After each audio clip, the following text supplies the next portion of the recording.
Hi, welcome to AB video 5.6 and 5.7 combined. These are derivatives and integrals involving inverse trig functions. Okay, so what we have is more formulas, just what you wanted to hear, more formulas. So there are formulas for the derivative of inverse sine, inverse cosine, inverse tan, inverse cotan, inverse secant, and inverse cosecant. Now, they're not 6 really different formulas. Derivative of inverse sine is 1 over the square root of 1 minus x squared. And the derivative of cosine is negative, the same thing. Now, of course, if you're differentiating with respect to x and you're taking the inverse sine of an ugly u, then it'll be 1 over the square root of 1 minus u squared, and then the chain rule. Derivative of inverse tan is in a red box because that is most likely the one they will ask you. Of all 6, this is their favorite. Derivative of inverse tan of x is 1 over 1 plus x squared. Of course, for cotan, stick a minus in front of it. And of course, if it's not x, if it's u, then chain rule. And derivative of inverse secant and cosecant, notice they're the same except for the cosecant has a minus and it's x square root of x squared minus 1. So the key thing is that the derivative of inverse tan and cotan, there's no square root and it's a sum of 1 and x squared. Here there is a square root. This is 1 minus x squared. This is x squared minus 1 with an extra x on the outside just for fun. So that's it. It's just formulas. So derivative, they want you to find the derivative. Derivative of arc sine is 1 over 1 plus the square of whatever's, I'm sorry, arc sine is 1 over the square root of 1 minus whatever that is squared times the derivative of whatever that is, which equals that. Derivative of arc secant is 1 over the square root of thing times square root of thing squared minus 1 times derivative of thing. And that'll simplify down to that. Last one, the easy one, inverse tan. There's no square root. It's a sum. It's 1 over 1 plus the square of thing times derivative of thing by the chain rule. And then these are just simplifications of those. Okay, so here's another one. Of course, hopefully you're noticing that there is a product rule right there. Right? Okay, so product rule. My favorite word, prod.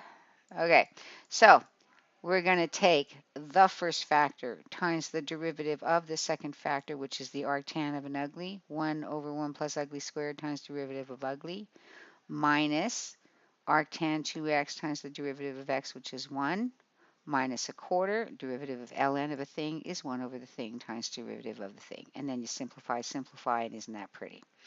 Okay, find the equation of the tangent line. So just review, only there's inverse trig. The slope here, so they gave you the point, you need the slope. The derivative of arc cosine is negative 1 over square root of 1 minus x squared, and it's just pretty little x here, and there's the 1/2. And you're evaluating that at x equals negative root 2 over 2. Isn't that an attractive number? So you end up finding out the slope is negative root 2 over 2, and here's your point. There's your y minus y1 equals m times. Welcome to video 5.7, the last video, integrals yielding inverse trig functions. Okay, so we're just working backwards. This is what we learned in 5.6. Derivative of inverse sine of x is 1 over the square root of 1 minus x squared. So surprise, surprise, the integral of the square root of 1 minus x squared is inverse sine of x. Now again, the one in the big black shape is the important one, the one they tend to ask the most. Derivative of inverse tan is 1 over 1 plus x squared. Therefore, the integral of 1 over 1 plus x squared dx is inverse tan of x. And here's the problem. You're actually going to think, especially with this one, but even with these, you're going to think, oh, let me let u, and then you'll realize you don't have the du, which is negative 2x. You don't have the x. Same thing here, you won't have the derivative. So hopefully when you have something, you go, oh, think of inverse trig. And derivative of inverse secant was this, so the antiderivative of this is inverse secant. Now, what happens is, it might not always be pretty little x. Okay, so what if it's an ugly thing? Well, first of all, you're going to have to make sure you have the derivative of the ugly thing. So I'll get back on how to do this, but here's the formulas. All that happens is if it's u and du, it's u squared here and du instead of x squared and dx, it's just u. So that's not a big deal. Okay, so let me give you an example. Now, and you'll be able to tell substitution won't work because the derivative of 1 minus x to the fourth is negative 4x cubed, and you don't have any x cubed. So you're going to let u squared equal this quantity, which makes u equal to x squared, which makes du equal to 2x dx. Now you've got the x dx, the red was the original given stuff, so you introduce the 2, counteract with a half.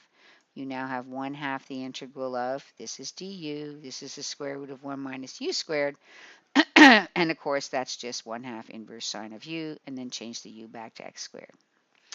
Now, what if it's not 1 minus x squared or 1 plus x squared or x squared minus 1? What if it's a number? So here's what happens with the formulas in that case, okay?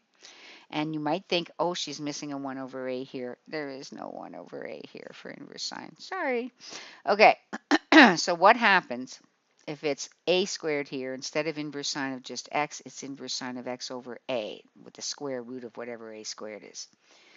For this one, again, x over a for the angle, but there's a 1 over a in front. Same thing here, x over a for the angle and a 1 over a. There's just the inverse sine doesn't have that. Okay, so here's an example.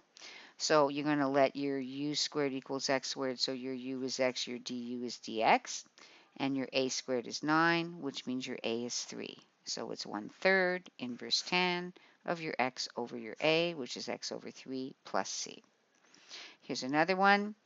Let u squared equals 2x plus 5 squared, which makes u equal to 2x plus 5, which makes du equal to 2 dx. So I'll have to introduce counteract with a half.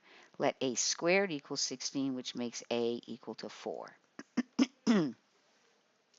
So this will be 1/2 integral 1 over a squared plus u squared du, which will be 1/2 times 1 over a inverse tan of u over a. Replace the a by 4, replace the u by 2x plus 5, and there's your answer. So here's another one. This will end up equaling inverse secant, because that's the one with the radical and something on the outside.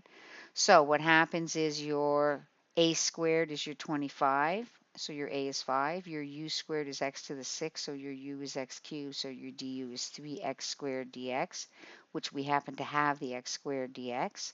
So we introduce the 3, counteract with a third, and sure enough, your u here was x cubed. Well, that's sure enough what's there, which is your u. So if you rewrite it in terms of u, 1/3 integral du over u square root of u squared minus a squared. The formula is 1/3 times 1 over a inverse secant of u over a. My a was 5, my u was x cubed, and there's your answer.